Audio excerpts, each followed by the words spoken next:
Alors, bonjour chers amis téléspectateurs, chers frères et sœurs. C'est un grand privilège pour moi de pouvoir partager avec vous la parole de Dieu. Cette parole qui apporte la joie, cette parole qui nourrit notre esprit. Est-ce que vous êtes conscient que vous êtes un esprit? Vous savez, il y a des gens, des hommes, certaines personnes qui pensent qu'ils sont simplement des animaux. Parce que ces gens ne croient pas à l'existence de l'esprit. Ils ne croient pas à l'existence de Dieu. Ils ne croient pas à une vie spirituelle. Et moi, je peux vous le dire, au travers des différents témoignages que nous avons reçus, au travers de la parole de Dieu, et par des preuves spirituelles que nous avons, les délivrances, les guérisons, les miracles, même les prophéties, je peux vous dire que le monde spirituel est une réalité. L'homme n'est pas simple comme un animal. L'homme est un être, est un esprit qui habite dans un corps de chair, lequel corps vit grâce à l'âme. Moi, je crois en cela. Et lorsque vous allez prendre conscience que vous êtes un esprit et qu'il existe un Dieu, et que nous allons tous, à un moment donné, rendre compte à Dieu de tout ce que nous avons fait de notre vie. Je pense que vous allez changer des priorités. Il y a des hommes pour lesquels vivre sur terre, c'est rechercher l'argent, rechercher le plaisir à tout prix. Et ce genre de personnes sont prêts à trahir parfois même leurs parents, leurs enfants, leurs époux ou épouses, pour arriver dans ce but égoïste d'avoir plus d'argent, d'avoir le plaisir. Moi, j'ai vu de frères qui sont sortis avec la femme de leur propre frère. Et j'ai vu des pères qui ont pris les copines et parfois même les femmes de leurs propres fils. Et cela nous montre à quel niveau d'animalité et de bassesse morale tombent les gens qui ne croient pas à l'existence de Dieu. Mais moi, je crois vraiment qu'il y a un Dieu qui existe. Je crois à la Bible. Mais Yoka dit, moi, pourquoi, Bishop Eli, tu crois à la Bible? Ah, c'est une question que j'aurais voulu que vous me posiez aussi. Pourquoi moi, aujourd'hui, je crois à la Bible et je suis sûr que la Bible est la vérité? Il y a trois choses, en cas expliqué, ou trois choses qui me prouvent la véracité de la Bible. La première chose, la présence du Saint-Esprit en moi. Le Saint-Esprit m'apporte une paix, un bien-être. Vous savez, quand vous avez le Saint-Esprit, vous sentez qu'il y a quelqu'un qui vit en vous. Est-ce que vous comprenez? Vous sentez qu'il y a un être vivant qui vit en vous, qui vous console, qui vous parle, qui vous guide et qui se manifeste à vous par des songes et par des révélations et même par des convictions. Et c'est là que je crois que le Saint-Esprit est une réalité, est une personne qui vit en moi. Et deuxièmement, d'ailleurs, l'apôtre Paul dit dans Romains, l'Esprit rend témoignage à notre esprit que nous sommes fils de Dieu. L'Esprit dit Abba Père à l'intérieur de nous. Et deuxièmement, c'est par la démonstration de puissance. Quand vous priez pour quelqu'un, le cancer disparaît. Quand vous priez pour quelqu'un, un exemple, je connaissais un garçon qui était épileptique. On a prié pour lui, l'épilepsie a disparu et nous avions chassé l'esprit d'épilepsie en lui. Ce garçon venait de Hollande. Il était venu en vacances euh, à Paris. Je pense que ses papiers avaient été perdus en Hollande et il est venu, c'était un Congolais, il est venu émigrer à Paris et il avait des crises d'épilepsie qui étaient causées par un démon. Je m'aimerais expliquer qu'il y a des épilepsies qui sont causées par un problème physique, biologique, mais il y a certaines épilepsies qui sont causées par des démons. Et son cas à lui était démoniaque. Et quand je commençais à prier pour lui, il avait un esprit d'épilepsie qui s'est manifesté. Et lorsque je chassais cet esprit d'épilepsie, le garçon était complètement guéri. Il prenait plus ce médicament et il ne piquait plus des crises d'épilepsie. Voyez, la démonstration de puissance nous montre que Dieu est une réalité. Ce n'est pas une fiction, ce n'est pas un personnage imaginaire que des chrétiens inventent. C'est la raison pour laquelle l'apôtre Paul dit « Il faut que votre foi soit fondée sur la puissance de Dieu et non sur la sagesse des hommes. » Pourquoi? Parce que quelqu'un qui voit la puissance de Dieu, quelqu'un qui voit le miracle, quelqu'un qui voit un paralytique marcher, qui voit un aveugle voir, il se rend compte l'évidence de l'existence d'un Dieu vivant. Donc par la puissance de Dieu, et la présence du Saint-Esprit qui confirme la parole de Dieu par des guérisons et par des miracles, cela nous permet de nous rendre compte que notre Dieu existe et qu'il est réellement puissant et vivant. Il y a encore une troisième chose, un troisième élément qui me permet de croire que la Bible est la vérité. Vous savez, il y a beaucoup de livres que des hommes ont écrits. D'autres prétendent que leur livre est tombé du ciel comme les Mormons. D'autres prétendent que leurs écrits sont saints comme les bouddhistes. Mais pourquoi est-ce que la Bible serait la seule vérité absolue? J'aimerais vous dire que si vous lisez et étudiez les écrits prophétiques, par exemple, les prédictions de Daniel, vous allez voir que Daniel a prédit l'histoire de l'humanité.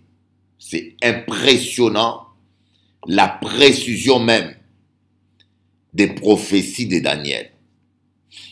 En Pédiou, Daniel a prédit l'histoire du peuple juif et il a prophétisé l'existence des 3 royaumes qui vont dominer le monde et qui seront en relation directe, qui vont impacter l'histoire du peuple de Dieu. L'Empire perse, l'Empire babylonien et l'Empire romain. Ces 3 royaumes vont avoir un impact direct,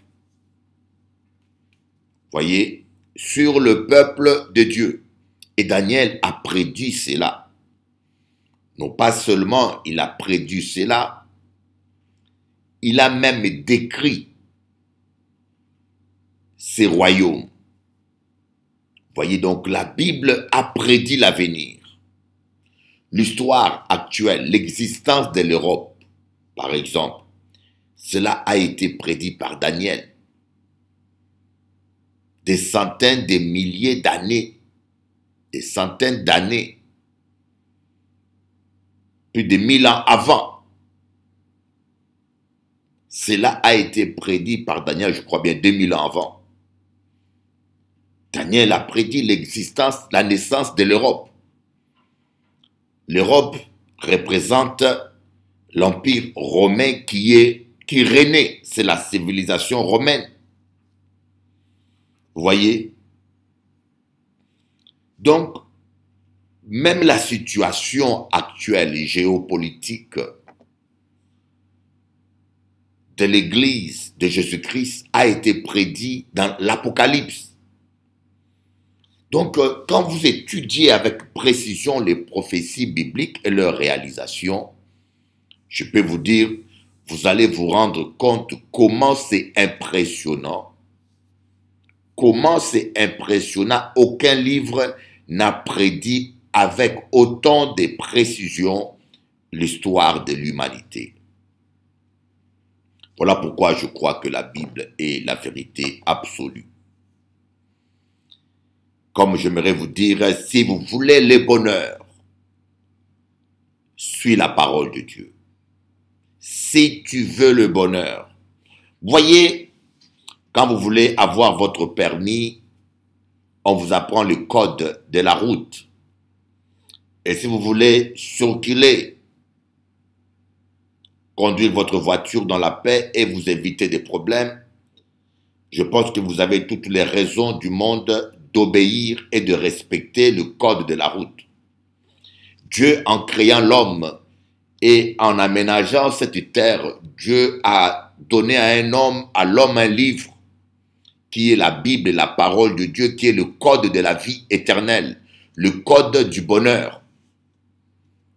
Voilà pourquoi dans Psaume 1, on dit « Heureux l'homme qui lit et qui médite cette parole nuit et jour. Il est comme un arbre planté près d'un courant d'eau et qui porte son fruit à sa saison. » Amen. Le bonheur et la grâce doivent accompagner tout ce qu'il fait réussir. Vous voyez, la clé de la réussite, c'est l'observation de la parole de Dieu. Si vous craignez Dieu, si vous respectez Dieu, si vous obéissez à Dieu à 100%, le Saint-Esprit va vous conduire. Le Saint-Esprit sera là pour vous conseiller. Le Saint-Esprit sera là pour vous parler. Le Saint-Esprit vous guidera à faire les bons choix. Le Saint-Esprit sera ce guide dont vous avez besoin et qui vous amènera à la réussite et au succès. Moi, j'appelle le GPS, guidé par le Saint-Esprit. Voyez, lorsque vous vous déplacez d'un point à un autre, en général, nous suivons le GPS. Et vous savez, il y a des GPS qui ne sont pas actualisés, qui ne prennent pas compte des événements actuels de la circulation. Mais il y a certains GPS qui prennent des informations en temps réel. Par exemple, quand vous roulez et qu'il y a un embouteillage, qu'il y a un accident, le GPS calcule les trajectoires en tenant compte des accidents, des embouteillages, des barrages. Parmi ces GPS, il y en a ce qu'on appelle Waze, que moi j'apprécie beaucoup. Waze vous indique même où se trouve le contrôle de police. Waze vous indique même où se trouve le radar pour que vous baissez la vitesse. Waze vous indique même les voitures qui sont en panne en cours de route. Je ne fais pas la pub pour Waze. Mais si vous vous fiez à ce GPS, vous allez vous éviter beaucoup de problèmes dans l'avenir. Je me rappelle bien un jour, je roulais avec un ami et cet ami m'a indiqué le chemin le plus court. Et il avait raison. Le chemin là que monsieur indiquait, moi, c'était le chemin le plus court. Mais Waze m'indiquait notre chemin. Vous voyez, et je n'ai pas suivi Waze. J'ai suivi cet ami. Et malheureusement, on est tombé sur un embouteillage monstrueux. Et on s'est rendu compte que le chemin que Waze avait indiqué, que le GPS avait indiqué, était le chemin peut-être plus long, mais plus court. Qui va durer moins parce qu'il n'y avait pas d'embouteillage. C'est un peu ça parfois. Dieu pour nous aider à arriver à la réussite, à réussir notre vie, arriver à notre destination de la bonne manière. Il ne nous a pas donné le GPS, mais il nous a donné le Saint-Esprit, qui est comme le GPS, qui est là pour nous guider dans toute la vérité, qui est là pour nous conseiller. On l'appellera esprit de conseil, esprit de sagesse, esprit de force. Le Saint-Esprit, il est esprit de conseil, esprit de sagesse et esprit de force. Il est là pour nous guider, il est là pour nous conduire. Mais malheureusement, nous n'écoutons pas le Saint-Esprit. Voyez, nous n'écoutons pas le Saint-Esprit, nous faisons les choses, nous nous appuyons sur notre intelligence, nous faisons les choses par nous-mêmes et la plupart des fois nous échouons. Et parfois nous disons, où est Dieu? Mais Dieu a toujours été là, Dieu nous a conseillé, Dieu nous a parlé, mais on a préféré ne pas se fier à lui, on a préféré s'appuyer sur notre intelligence, on a préféré s'appuyer sur les conseils des hommes. Et j'aimerais vous dire que Dieu a toujours raison. Lorsque le Saint-Esprit vous guide, lorsque le Saint-Esprit vous parle, apprenez à obéir au Saint-Esprit. Et Yoka dit moi, mais comment écouter la voix du Saint-Esprit? Voilà pourquoi en cas de Dieu, viens à l'église, on vous donnera des enseignements, vous allez apprendre à écouter la voix du Saint-Esprit. Mais la première chose, pour marcher avec le Saint-Esprit, il faut vivre dans la sainteté, dans la crainte de Dieu, c'est-à-dire il faut lire et méditer la parole de Dieu nuit et jour. Quand dans le psaume 1, David dit, heureux l'homme qui lit et qui médite la parole de Dieu nuit et jour. Voyez, après il dit à la fin, tout ce qu'il fait réussit. Pourquoi tout ce qu'il fait réussit? Parce que quelqu'un qui lit et qui médite la parole de Dieu nuit et jour nourrit son esprit avec cette parole, car l'homme ne se nourrira pas seulement de pain, mais de toute parole qui sort de la bouche de Dieu, et la foi vient de ce qu'on entend, et ce qu'on entend vient de la parole de Dieu. Donc, quand votre foi est nourrie avec la parole de Dieu, quand votre esprit est nourri avec la parole de Dieu, automatiquement votre foi grandit, et tout est possible à celui qui croit. Et surtout, vous allez marcher et demeurer dans cette parole. Ici, on ne fait pas allusion à des gens qui lisent la parole et qui ne la pratiquent pas. Mais ici, on fait allusion à des gens qui lisent et qui méditent la parole de Dieu pour la pratiquer. Et lorsque vous méditez la parole de Dieu, vous vivez avec la parole de Dieu, vous serez tout le temps en compagnie du Saint-Esprit. Vous serez rempli du Saint-Esprit et vous allez entendre distinctement la voix du Saint-Esprit. Et le Saint-Esprit va vous guider. Que cela soit dans votre couple, que cela soit dans l'éducation de vos enfants, que cela soit dans les affaires. Dans tous les domaines de votre vie, le Saint-Esprit va vous guider et vous amener au succès. Voilà pourquoi je crois, et j'en suis convaincu, l'observation de la parole de Dieu est la clé de la réussite. C'est la raison pour laquelle dans Josué chapitre 1, Dieu va dire à Josué, médite cette parole et que ton pied ne s'écarte ni à gauche ni à droite. Observe bien la loi que je te donne. C'est alors que tu réussiras dans toutes tes entreprises. Ne te décourage pas. Observe la parole de Dieu, mon ami.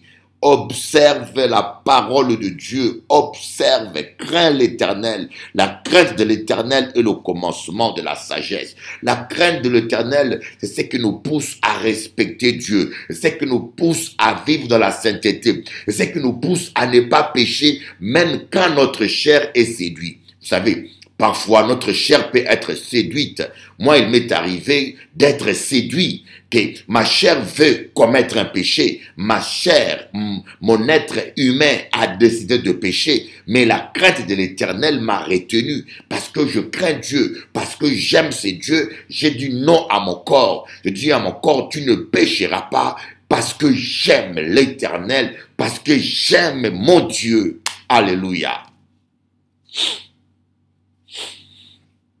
La crainte de l'Éternel est le commencement de la sagesse. Toi qui me suis, je vous dis que la religion vous décevra. La religion n'apporte pas le bonheur. Vous serez déçus avec la religion. La religion ne va rien vous apporter. mais soyez simplement en relation avec Jésus-Christ. Acceptez Jésus-Christ comme votre Seigneur et Sauveur personnel et décidez d'abandonner la méchanceté. Parce que le Saint-Esprit ne supporte pas la méchanceté. Dieu est amour, le Saint-Esprit est un esprit d'amour. Si vous êtes quelqu'un qui vit dans la méchanceté, qui veut prendre la femme d'autrui, qui trahit les gens, qui vole les gens, qui veut détruire les gens, sachez que vous ne pourrez pas marcher longtemps avec le Saint-Esprit. Le Saint-Esprit, il aime des gens qui sont vrais, qui sont sincères et qui sont humbles, qui marchent dans l'amour et qui font du bien autour d'eux.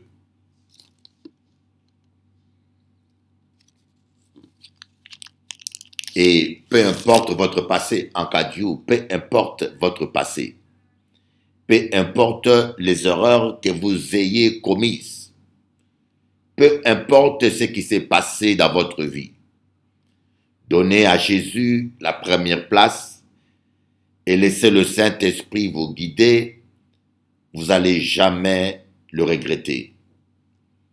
Il y a des gens qui m'écoutent là, qui se disent, avec tout ce que je fais dans ma vie, Dieu ne voudra jamais de moi.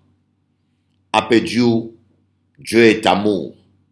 Jésus était mort pour toi afin qu'aujourd'hui, tes péchés te soient pardonnés. Il suffit simplement de reconnaître tes péchés, le mal que tu as fait, je ne sais pas qui bitin yo a fait, détruit des couples ou violé, je ne sais pas, commis de meurtre. Il n'y a pas de péché trop noir devant le sang de Jésus. Il suffit seulement de reconnaître le mal que tu aies fait et que tu prennes la décision d'abandonner ce mal et demander pardon à Dieu au nom de Jésus-Christ. La Bible dit que si nous confessons nos péchés, il est fidèle et juste pour nous le pardonner. Et bien sûr, il y aura toujours les gens qui vont essayer de vous rappeler votre passé. Il y aura toujours même des gens religieux qui vont vous pointer le doigt. Mais n'oubliez pas que Dieu, lui, ne vous condamne pas. Il vous dit simplement, va et ne pêche plus. Je crois au bonheur. Je crois à la victoire. Je crois à la paix. Je crois à la joie par le Saint-Esprit. On va écouter quelques chants et puis nous allons continuer. Partage à nous. Bon Dieu bénisse autres.